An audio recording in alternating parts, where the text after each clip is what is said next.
So September is just around the corner, and for a lot of gamers that means that we're going to finally see a lot of AAA games we've all been waiting for come out back to back to back. The thing is, whether or not those games are amazing or end up disappointing us, I feel like a lot of people at the end of the year, when they talk about their 5 favorite games or top 10 games of the year, they tend to focus a lot more on titles that come out in that last section because the hype train is so strong for all of them, and completely forget about the first 2/3 of the year. So I want to talk about my 5 favorite games that have come out so far in 2015, starting with BLOODBORNE.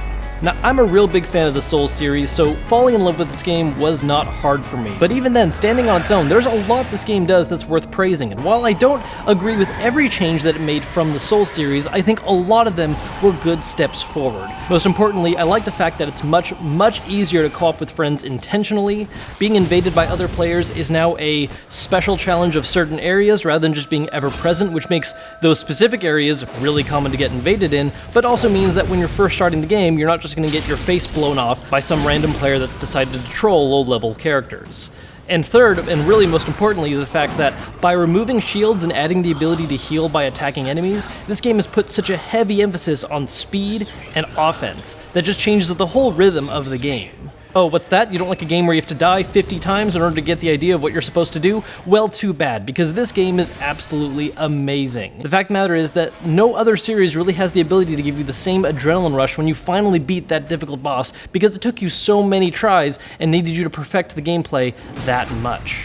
I recognize that BLOODBORNE and really all Souls games aren't for everyone, but if you're willing to tackle the challenge, this is one of the best games to pick up of the year so far.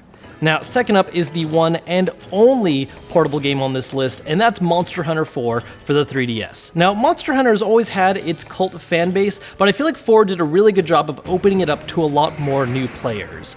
While there are some weapon choices that are definitely better than others, they're all pretty viable, so no matter how you want to play the game, you're never going to end up having a situation where bosses are impossible because you just picked the wrong choice. The main thing that really made this one great, though, was the addition of actual online co-op without needing to use any other systems or having to be in the same room as people. So you can play online with your friends or random people whenever you want to tackle all the game's different interesting, gigantic monsters. And hey, if none of your friends like Monster Hunter or you just don't have friends, well hey, in single player the game gives you a cat companion, so everything's gonna be alright.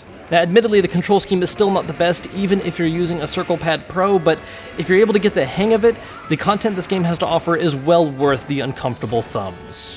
Third up is Mortal Kombat X. Now, to be honest, when this game was first released, I did have a problem with how well the online matches could work, and I'm still not really a fan of how WB Games approaches DLC content, but those issues aside, Mortal Kombat X is still a really damn good game.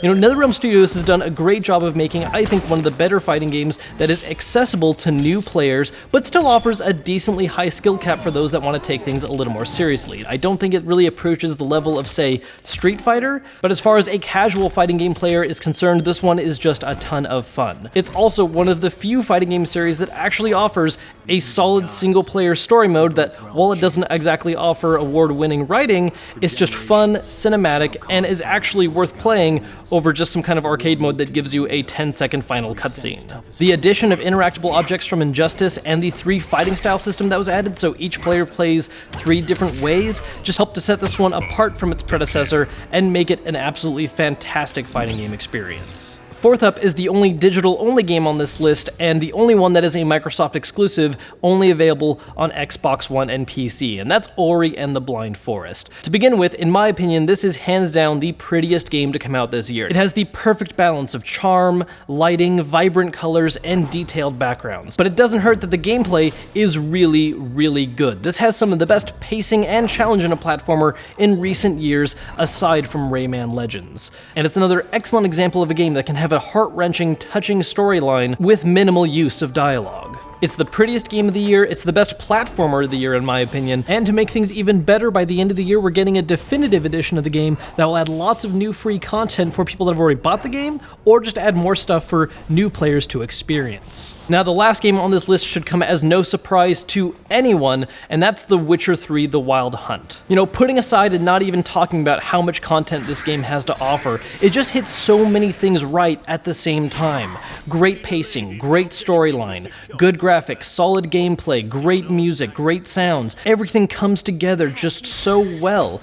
And if it only lasted 15 or 20 hours, I'd still think it is a great game, but no, it's worth 80 to 100 easily, if not even more, if you're a hardcore completionist. There is so much to do in this game that, like I said in my review, it puts to shame any other release that comes out for $60 when you compare how much content and how many hours you can get out of it. You know, I've loved all the games I've mentioned on this list, but this is the one that easily earns the title of being the singular game of the year. And while there are some great titles coming up that could give it a run for its money, it's not going to be an easy one to dethrone. Now, I know I said I was going to talk about 5 games, but there's one more honorable mention I want to make, because while it's not exactly my cup of tea personally, it's such a well-designed game and is exploding in so much popularity the last month, and deservingly so, that I think it would be a disservice to leave it out, and that's Rocket League. This is a style of game that I think is becoming increasingly rare in recent years, where instead of focusing on a formula that everyone knows and loves and just refining it and making it better, it instead mixes together different ideas to create a new experience that is